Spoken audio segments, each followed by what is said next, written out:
Hello and welcome! Silrace here with Star Citizen, and this is some of my impressions on Cutlass Black. I don't actually own this ship, but it is flyable at the time, so I'm going to fly it around a little bit and talk about it some as well.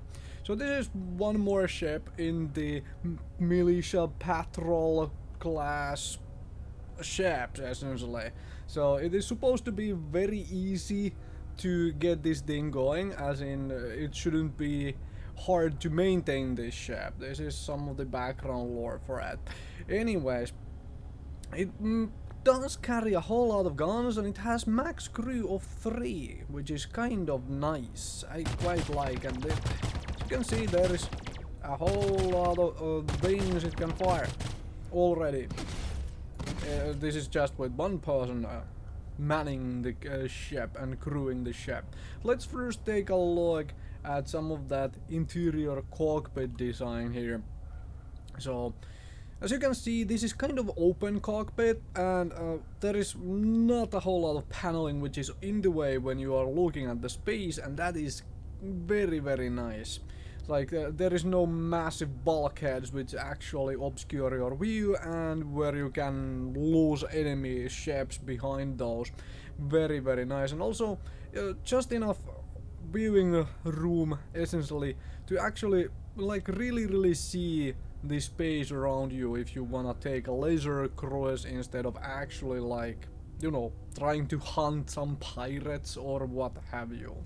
The consoles look very different from many of the other ships though, because it's illuminated in green instead of the usual black background blue, and I kinda like that. It's like, it's different.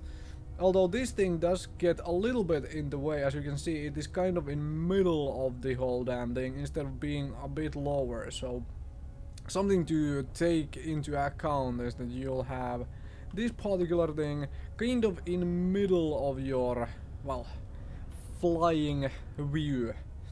And not a crazy amount of awesome detail in these panels so far. It's like most of it is completely unreadable, so that's kind of a bummer. I would like to a little bit more detail of like what exactly some panels are here.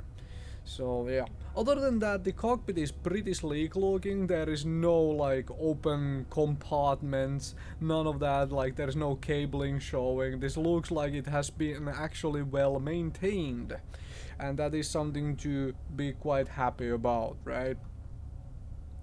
So how does this thing actually fly then? Well, let us speed up a little bit and fly around a bit. So it does have a top speed of 180, so it does lose a little bit on top speed to some ships around there. However, it does still beat certain ships, like it can beat the Aurora, and overall maneuvering this thing, it doesn't feel very different on maneuvering front than many of the other similar patrol slash fighter ships, such as the Gladius and Gladiator and the Hornet. So when it comes to flying, if you are just looking for a fighter ship, you can basically, like, in my honest opinion, go with any of these, like Gladius, Hornet, Cutlass Black, whatever, because this is the Cutlass Black. Now, let us look at this ship from couple other angles as well, shall we? So, this thing is supposed to have a docking collar and a tractor beam, essentially. So that should help a little bit if you are looking whether to get this thing over some of the other ships out there. Whether the docking collar and all that stuff actually really comes to play much in the final version of the game, that I cannot obviously just say yet. But this thing does have a lot of guns, so this will definitely be over some of the other fighters in there because of the amount of guns it actually carries. So let's take a look at it from a couple different angles. From behind, the ship is kind of nifty looking, I'll be honest with that. Like, it is a little bit smaller profile than some of the other fighters out there.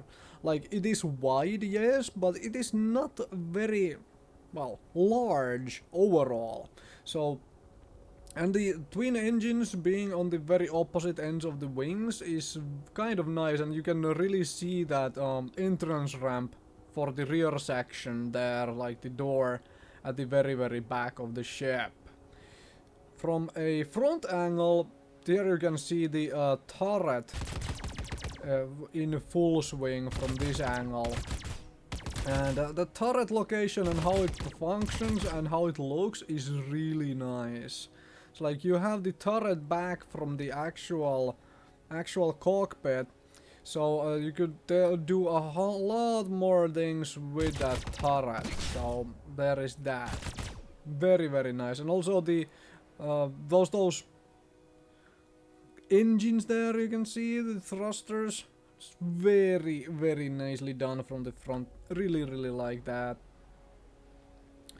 Whether this thing can actually land on a planet, it is supposed to be able to, because pretty much everything is supposed to be able to. But I'll be honest, this particular look it has, this configuration, this wouldn't do very well landing through an atmosphere. It's like, it just wouldn't do. So yeah. This particular look is a little bit annoying, because as you can see, well, you can see the arm movement again, and on this particular ship the arm movement is kind of nice. It doesn't clip with the torso so bad as it does on some other ships. However, well, that is the joystick arm. However, as you can see here, that little, well, sphere there, which kind of helps you locate stuff in the space, is actually really in the way, and from this angle you can really see that.